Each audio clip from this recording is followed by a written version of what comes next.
Parenting advice. It's about as common as dog turds, and just about as useful for fertilizing any growth. So of course I'm going to throw my hat in the ring.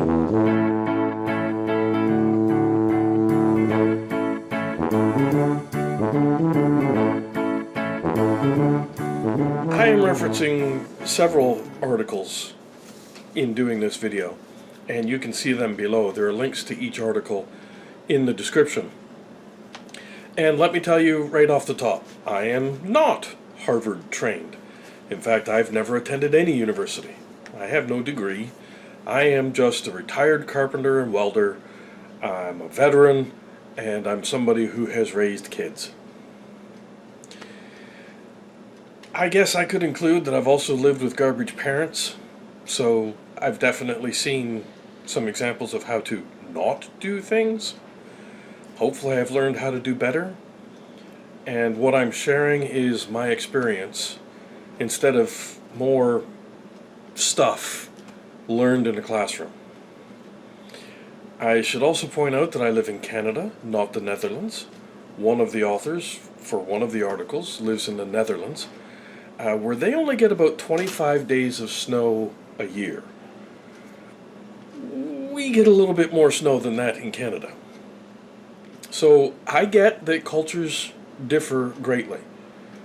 You know, even if you look at Canada and the United States, well, and even just the United States, there is a world of difference between living in Wisconsin and living in Florida.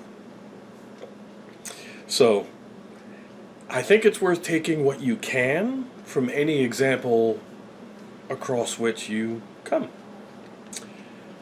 I also understand respect. Respect for myself, the people around me. And sometimes the most respectful thing you can do is tell someone when they are wrong. We tend to forget that as parents.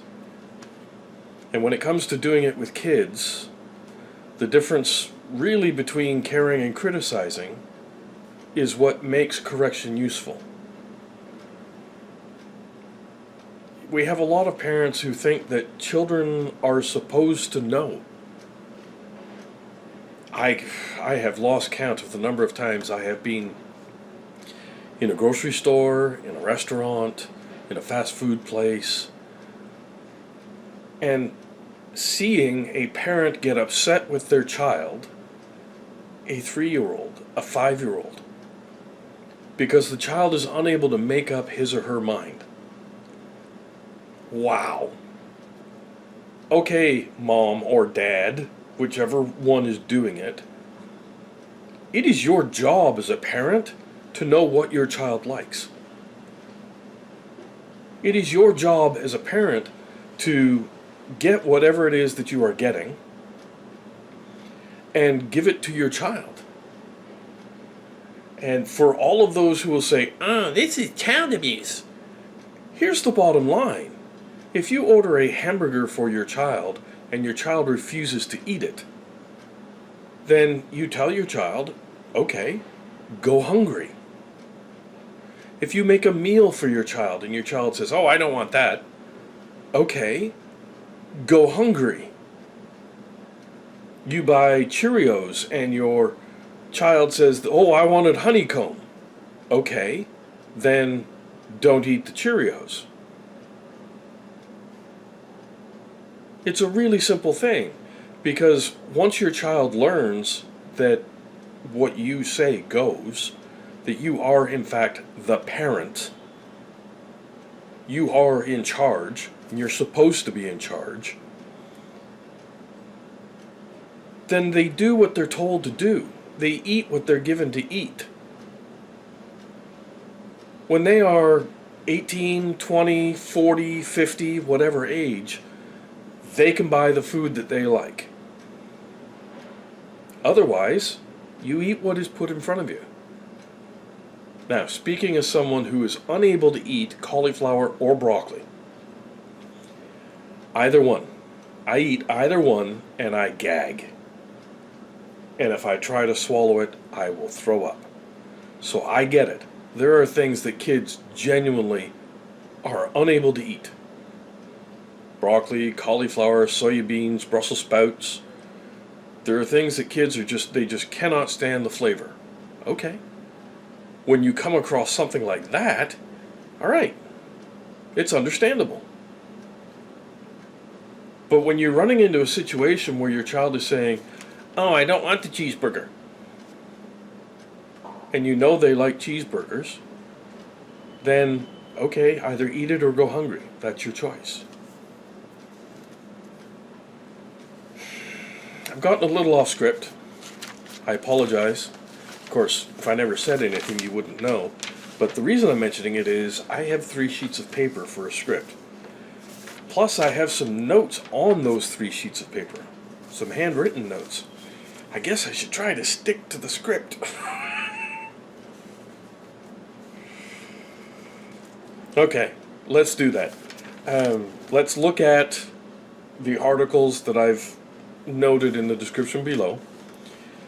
There are 4 of them listed under the primary resources, and there's a link to each article. I do recommend that you read the articles, because clearly I am not going to read them for you. In fact, I really dislike that when people are doing videos and they put something up on the screen and then they read it to you. Whether that's a video or that's a teacher in a room, okay, if you're going to put it on the screen, my eyes do work. I can read it for myself. Anyway, again, I'm getting off the script. Second thing, which kind of, I've already sort of said, I have zero intention of walking through these articles paragraph by paragraph. Read them for yourself. Take from each article what is useful for you. What I'm trying to do is keep this video hopefully short. And so let's jump in. The first article, it's by Julia DiGangi. I do not know if I'm saying that right. Her last name is DiGangi.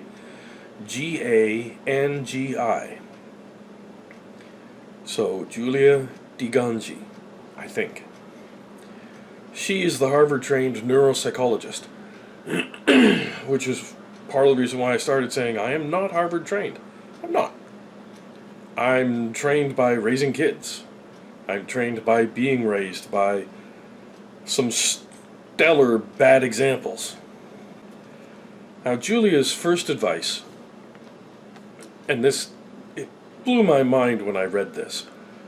Her first bit of advice is that when children struggle to do well in school, it's because they are incapable of doing better. I'm sorry. No. And, sorry, clearly, you have never raised any kids. Hey, when I was married, our youngest, she did poorly in school when it came to math for 2 reasons. First, and the worst of reasons, is that her teacher told her that she couldn't do the work, that she didn't know how to do math. Wow. And you can bet I took a strip off that teacher. And if you are a teacher, for that matter, if you're a parent, if you interact with children in any way, shape, or form, never, ever, ever tell them that they are incapable of doing something. Julia. Okay, they aren't struggling because they're incapable. They're kids. They have yet to learn how to do it. Farfig me. I absolutely despise people who take this kind of attitude. Oh, well, the kid just can't do it. No, the kid's a kid. And the kid needs support and encouragement and teaching to learn how to do it. They don't need somebody saying, oh, well, you just can't do it. Now, in our case, our youngest was also doing poorly because she wanted parental attention. And more specifically, she wanted her mother's attention. And there was a whole family dynamic there. I mentioned that I have some handwritten notes on the script. And 2 of them are here around this bit of advice. The first is this. Consider the complete absence of rationality in telling a child that she cannot do the work, and then expecting that child to do it anyway. This is why you never, ever, ever tell a child that they cannot do it. Oh, you're dumb in math. Whoa! No! You have yet to learn how to do it. You're going to learn. You can absolutely do it. You just need to learn how. How can you tell somebody they need to learn this stuff? Whatever they are learning in grade 2, grade 6, grade 9, whatever it is that they are learning, they need to learn this stuff. How to do basic math, how to write a comprehensive, literate sentence. Never ever tell kids that they can't when it comes to schoolwork. And I want to go back to the example of our youngest daughter. It just blows my mind. So for starters, the teacher tells her, oh, you can't do math, or you're not very good at math. So that already, here's an authority figure telling a child that they're no good at something. Well, that sets up a paradigm. And the thing that was just mind-boggling is the teacher told me that our daughter would just drive her batty and push her to the edge and push her to the edge and push until she was just ready to slap her, at which point she would back off and she would apologize and she would put in an effort. And I told the teacher, are you kidding me? Do you not recognize that this child is manipulating you? You just told me that she does it repeatedly. She does it again and again and again. She wants attention. And since she clearly cannot get your attention any other way, what she's doing is being a thorn in your side so that you will pay attention to her. She's getting attention. And you've taught her the only attention she will get from you is negative attention. And the family dynamic was the same. The only attention she was getting from mom was negative attention. So when you have a child who is misbehaving or can't seem to get the work, I strongly suggest that you stop and consider how much attention are you giving this child. Remember, the need for belonging, especially as a child, the need for belonging outweighs all of the other needs. It outweighs survival, purpose, fun, freedom. The need for belonging is so powerful that babies who are lacking in having that need fulfilled end up with stunted development. They are slower to learn. They are slower to pick things up. This is how important belonging is.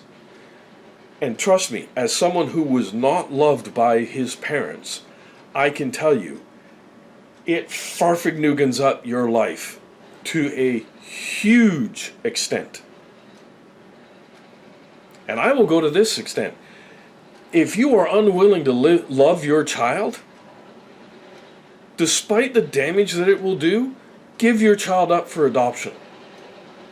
Far better that you do that and the child gets into a loving family than they have to live with you, showing them that you do not love them. Ay, ay, ay, ay, ay, ay, ay. Okay, back to the script, because the next piece of advice that Julia gives is about a child playing too many video games when you really want the child to read. Okay. And then she goes on to talk about, oh, well, you talk to your kid about the video games and why they find video games so interesting. Okay, how does that get the kid toward reading? Answer, it doesn't. Here's the answer. Do you want your child to read? Then I recommend you read. Do you want your child to be physically active, to get outside and play? Then I suggest that you get outside. that you be physically active. Do you want your child to eat healthy? Then you had best eat healthy. It comes down to the most simple thing in our existence. Children learn what they live. Not what you tell them, not what you want them to do. They learn by watching what you do. So if you want your child to be a reader, be a reader. And again, I'll speak from my own experience. When I got together with my former wife, her kids, well, the middle daughter was, and I'm sure still is, a reader. Very avid reader. Our son and our youngest daughter were not avid readers. Within a year, that had changed. Because within a year, all three kids saw that I always had a book in my hands. I was always reading another book. And they asked me, why do you read books? And I would tell them, because this is how you learn. Because I'm an author, and if I want to write good material, I need to have a wealth of material in my mind. So they saw me reading, and they picked it up. Within a year, all three kids were regularly reading books. Children learn what they live. They see what you are doing, and they will copy it. So if your kid is swearing, guess what? I guarantee so are you. If your kid is disrespectful, I guarantee you are too. The apple never falls very far from the tree. And the last thing in Julia's article, wow, and she gets this completely 180 degrees backward. She writes, children's feelings rub off on us. When they're rattled, we get rattled. Are you kidding me? If that's true for you as a parent, may God help your children. If you get rattled when your children are rattled, then what you are actually doing is you are blaming your children for your lack of self-control. You are the parent. When your child gets frazzled, you are supposed to be the influence that anchors them, that helps them to calm down. So if this is true for you, that when your child is rattled, you get rattled, get into therapy. Get talking to somebody. Because, wow, you have some real issues to fix. And if you are thinking that I'm supposed to be more patient or understanding with you, wow, Farfignugan, no. You chose to be a parent. At a minimum, you had 9 months to prepare. And I might cut you some slack if the only advice you've ever gotten is from somebody like this, Julia, who clearly knows nothing about raising children. Talk about inmates running the asylum. The next article is from, and I'm going to pronounce this considering the fact that I speak French. The next article is from Veronique, and she lives in the Netherlands. Now, I am uncertain how she would pronounce her name, but since it looks French to me, I'm pronouncing it in French, Veronique. For those who are... okay, here it is. For those who are American and have no capacity for other languages, call her Veronica. But her name is Veronique. Yeah, I don't have much patience for people who don't even try when it comes to addressing other people's names. Her article has some good advice. Now, granted, some of it will just not mesh for some people, and that's okay.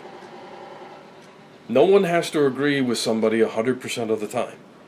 And as I said before, when you read an article, you take advice from it, you take what works for you. If some of the stuff in Veronique's article doesn't work for you, that's okay. There's nothing saying you have to make it fit, or make yourself fit what she has written. That said, there's some stuff in there, and no, I'm not going to go through her article.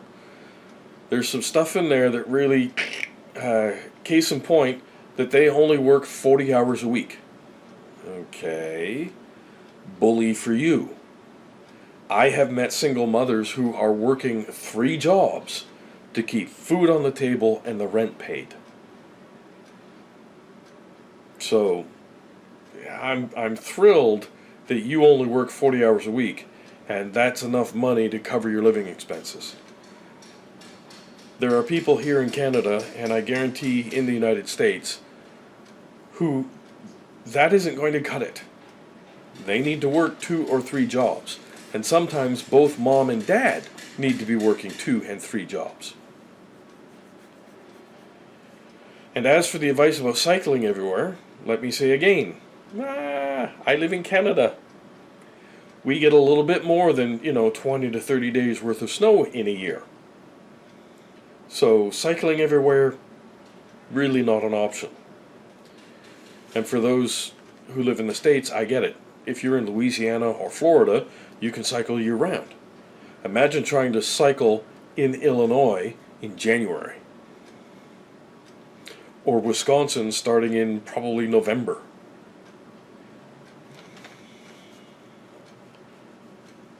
Now again, these are a couple of things that I look at, and I'm giving them to you as examples.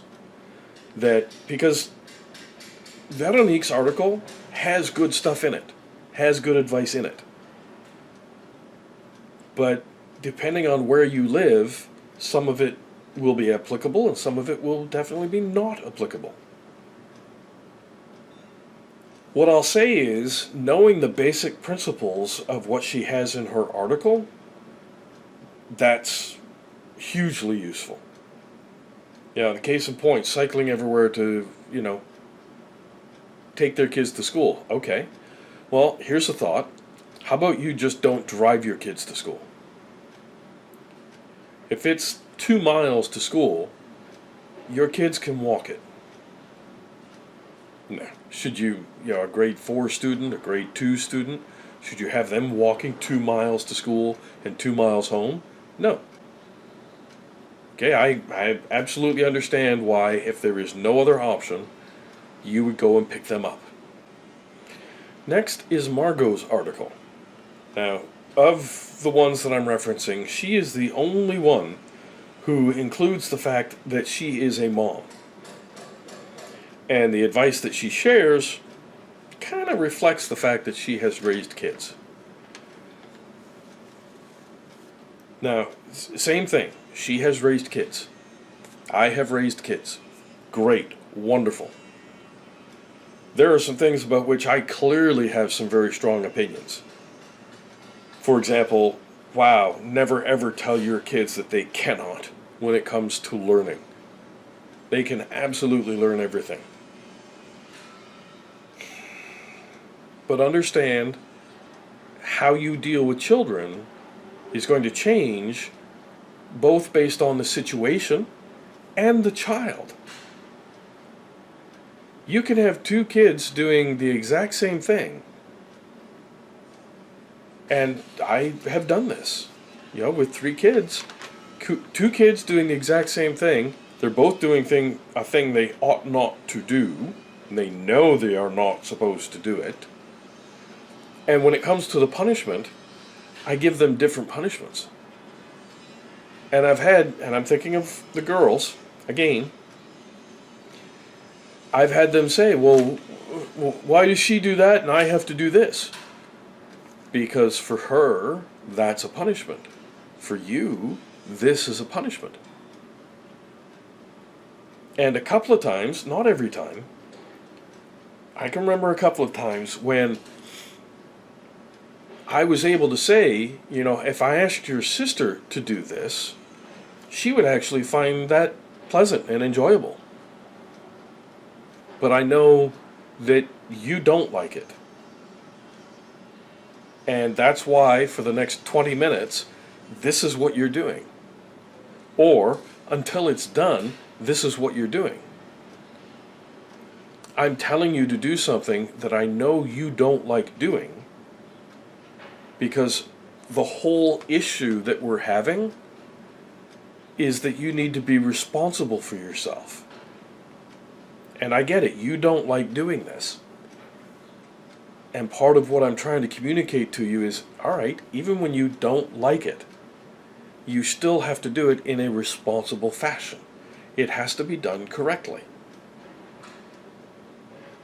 As in, that thing you were doing before, you know you were never supposed to do that. So how about you behave the way you're supposed to behave? And I can hear it, I can see the comments coming already.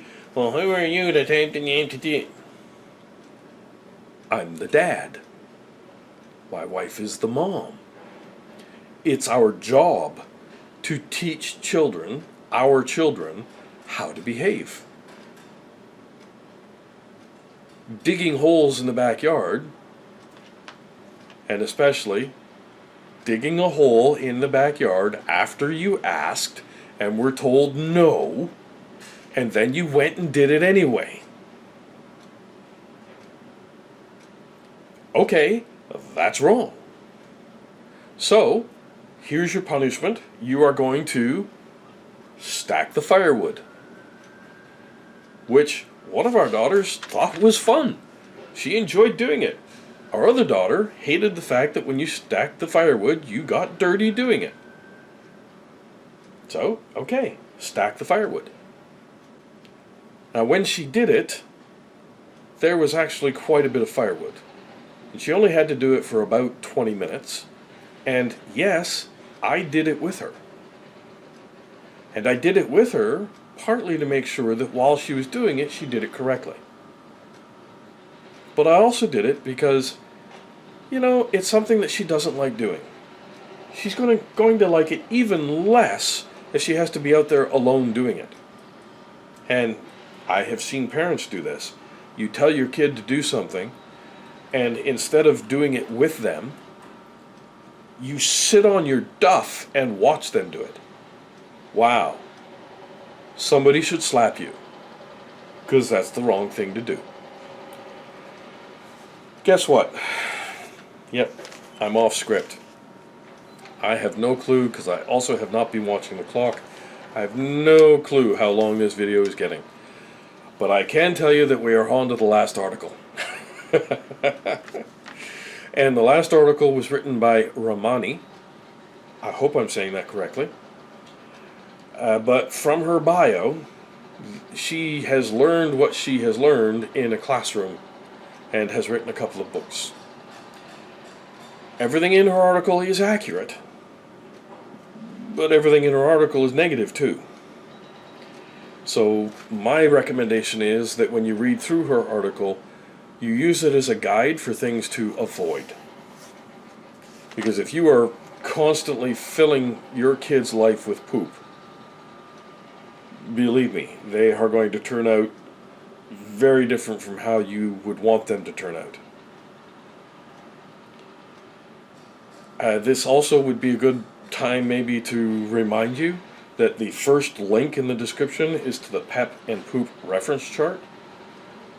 Yeah, if you haven't yet, download it, print it, make sure you have it to hand. Not just for this, but when you're reading anybody's advice. When you're listening to somebody, have that chart handy. Have it in your mind. Be able to recognize the poop, the negative stuff, the personal offensive obstructive practices, and recognize personal empowerment practices, and the attitude that each of those engenders. Because great, you know, the PEP has 9 things, POOP has 9 things, but that list is nowhere near exhaustive. It's more about attitude than it is specific actions. And here's what I have in the script. Every garden needs fertilizer. So you need sunshine, rain, good soil, you know, all of that stuff, all of that is PEP, personal empowerment practices. You need good, healthy stuff. But every garden needs fertilizer. And I very deliberately made some notes. The fertilizer you're using, which of the elements out of poop that you're going to use really is based on the situation and the child. What works? Because roses, as an example, need horse manure, not cow manure. Vegetable gardens need cow manure, not horse manure. And most flowers need chicken manure. Okay? Different fertilizer for different things. And then the last bit is, like, for example, lying is one of the things in the poop column.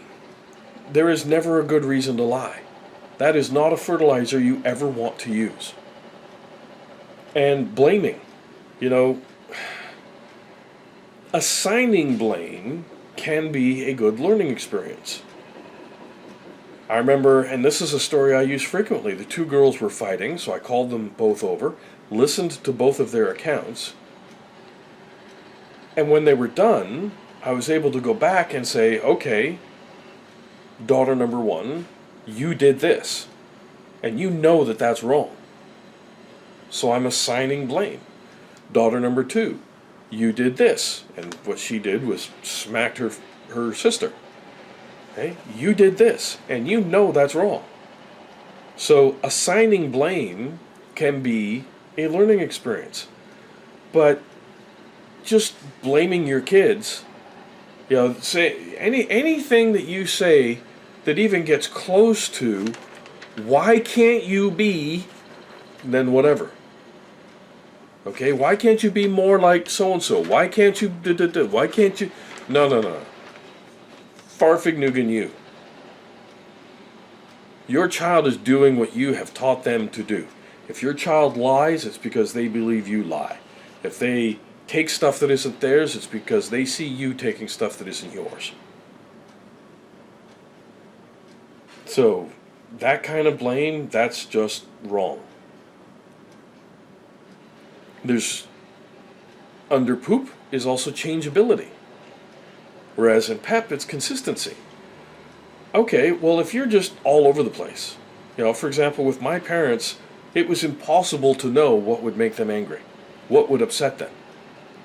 Because, if they were rattled and I did something to rattle them further, then everything they were upset about, they would just pour onto me. But we do need to be changeable when it comes to dealing with different circumstances and situations. And I've given an example already about different punishments for one girl versus another, different punishments for our son. Here's the thing to remember. Into every life, a little rain must fall. A little rain. Rather than buckets and buckets of manure.